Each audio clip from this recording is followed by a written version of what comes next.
আসসালামু আলাইকুম প্রিয় খামারি ভাইরা, এইমাত্র এই বকনাটি আমি বিক্রি করে দিলাম নৌসুন্দি শিবপুর।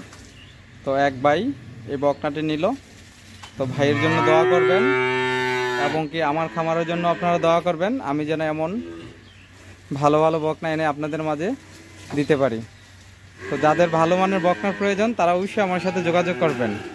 এই যে আমি আমার নিজ দায়িত্বে আমার ভাইয়ের দিয়ে এখন শিবপুর নৌসুন্দি শিবপুর পাঠাবো, ইনশাল্লাহ সবাই দোয়া করবেন।